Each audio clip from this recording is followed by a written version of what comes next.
New details right now about an explosion in East Providence that was breaking at 11. The blast seriously damaged a popular bakery just after 10 last night and left one person badly burned. Today, NBC 10 has learned that National Grid crews had replaced a natural gas line in the area just hours before the explosion. So we went right to National Grid to get you answers about what happened. NBC 10's Tony Gugliotta is live in East Providence now with some of those answers. Tony?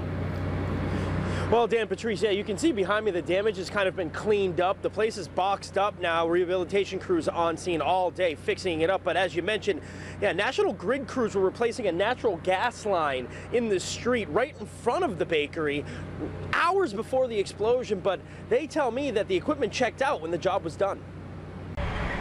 Just by looking, you can tell how devastating the explosion was. One victim, a baker, suffering first and second-degree burns on 20% of the body.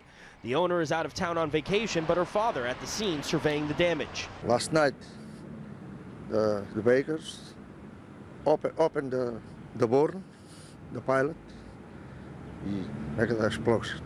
Fire officials confirmed that a crew of 5 or 6 bakers were inside preparing food for today when one of them went to light the pilot on the oven, causing the explosion. National Grid crews had just finished replacing a natural gas line hours before the explosion, but the fire chief doesn't think the two are connected. They were very quick to respond here, and we had the meter in the outside of the building, and we had no reason to believe that we had gas outside the building. When I asked National Grid for a comment, a spokesman said in a statement, quote, "Tests of our equipment in the area have shown that the equipment was working properly at the time of the incident.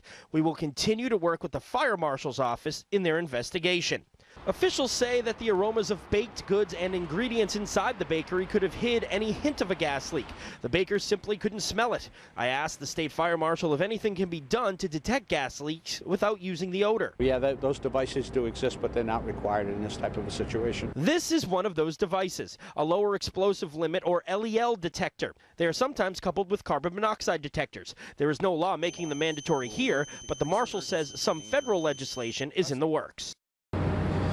Yeah, good information to know out there if you do own a bakery or a restaurant and you're interested in learning about that. Now, as far as the building behind me is concerned, the fire marshal tells me the structural integrity of the building has not been compromised. The father of the owner tells me he doesn't know if she is planning to rebuild at this time. Live in East Providence, Tony Gugliotta, NBC 10 News.